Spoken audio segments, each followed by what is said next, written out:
কাঁচা রান্নাঘরের টিনগুলো একেবারে জঙ্কার খেয়ে নষ্ট হয়ে গেছে, তার জন্য উপর থেকে জল পড়ে গিয়ে টিনের ফুটা দিয়ে সব জলগুলো চুলোর ভিতরে ঢুকে দেখো সর্বনাশ হয়ে গেছে। আর এদিকে বৃষ্টি তো অনেক পড়ছে, কিন্তু কাজকর্ম নিয়ে বসে থাকলে কিভাবে হবে? যাদের কাজের তাগদা আছে বা সকালে উঠে কাজে দৌড়তে হয়, তাদের আর রৌদ্রু জল বৃষ্টি বলে কোনো কথা নেই, তাদেরকে সব কিছুর মধ্যেই কিন্তু কাজ করতে হবে, তাই না? তা আমিও কাজগুলো করে নিয়েছিলাম, কাপড়গুলো ধুয়ে দিচ্ছিলাম, দেওয়ার পরে দিয়ে আসলাম দুপুরের খাবার জোগাতে। আজকে তো নিরামিষ, তার জন্য আমার বাবা মিষ্টি কুমড়ের কি বলে এইসব ডোকা শোকা বেশি একটা ভালোবাসে না যদিও, কিন্তু আমি তো একটু ভালোবাসি, তো বললো যে তুমি এটা বানাও।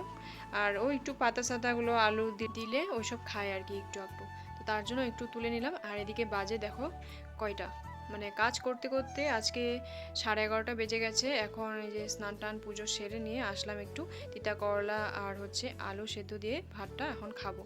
আর এদিকে জল গরম করেছি, গরম জল খেতে হবে, কেননা আমি সকাল থেকে প্রায় 11:30 অবধি, 11:30 না বললেও চলে, ধরো 10 মিনিট কম আগাপিছা, কিন্তু এই পুরোটা টাইম আমি ভিজতে ভিজতেই গেল।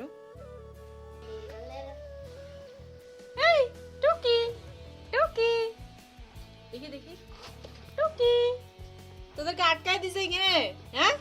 কম তো না তোরা, মানে এই বৃষ্টিটার মধ্যে কত বৃষ্টি পড়তেছে, কত জল জমা হয়ে গেছে, এই বৃষ্টিটার মধ্যে গিয়া বাইরে টুকুর টুকুর করা, ও বেশি বেশি, হ্যাঁ বেশি বেশি